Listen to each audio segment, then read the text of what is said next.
reinforcement. Napapala pa kami. Grid coordinate 314.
Alam mo, yung mga magagaling magturo na yan, pagdating sa totoong laban yan, wala yan. Ang pala niya napunta sa hangin. Ako ba pinirinig mo? Ba't narinig mo ba? Oo! Eh di ko ngayon! Ibahin mo kami sa bodyguard yung matanda, ah! Aba, Bunggoy.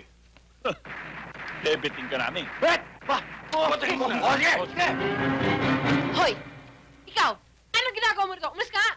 Ba't ako alis? Ba't nabili mo ba to? Iyo ba to? Dito sa free country. Hindi! Pero ikaw, ha?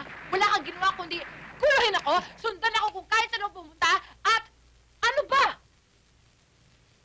Shirley, huwag mo akong babanggain, ha? Babanggain kita. Eh, di magbanggaan tayo!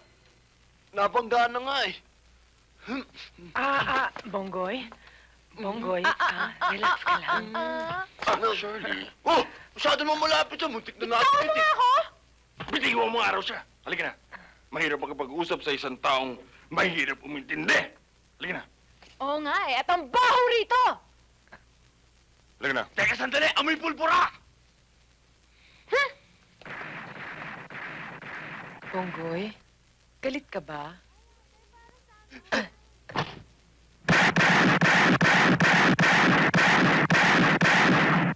Bonggoy, parang ang lalayo yata nung tama mo, ah.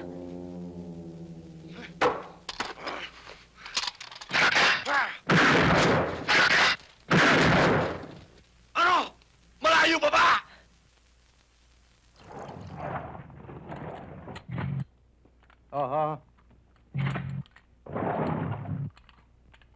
Yuseko. Tawag ka ni Anton. Nasaan siya?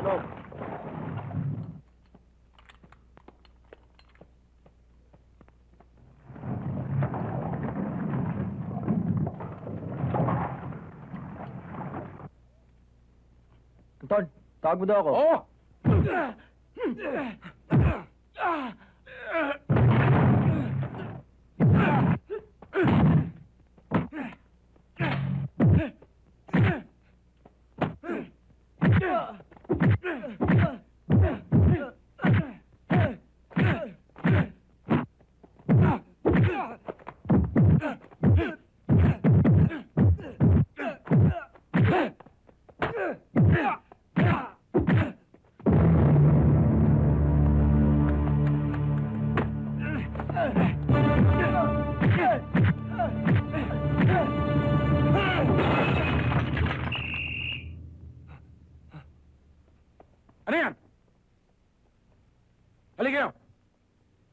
Sa halip na 3 beses kami magdi-deliver, isa na lang.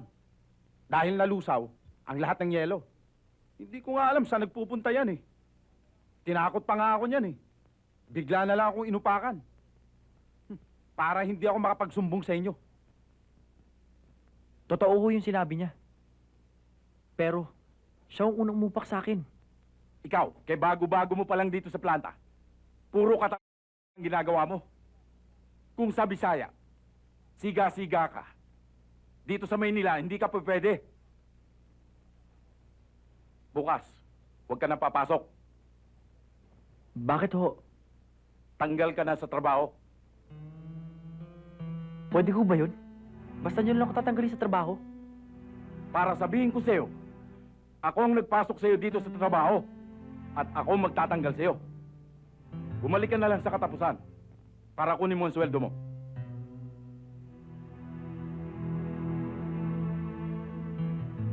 Oh, ano pa hinihintay mo? Alis na. Anton,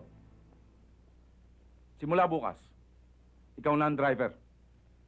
Thank you, sir.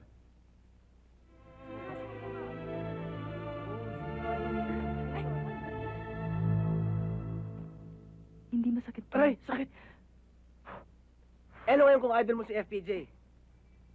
Dapat inuuna muna ang trabaho bago ang lahat. Tingnan mo tuloy, wala pang 2 buwan, tanggal ka sa trabaho mo.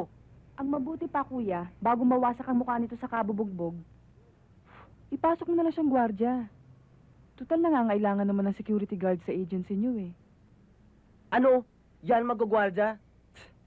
Baka naman mamaya-maya habang nagugwardya, bigla lang umalis sa pwesto para manood ng sine. Hindi ko naman gagawin yun, no? Kahit pa paano naman, marunong akong palaga sa trabaho ko.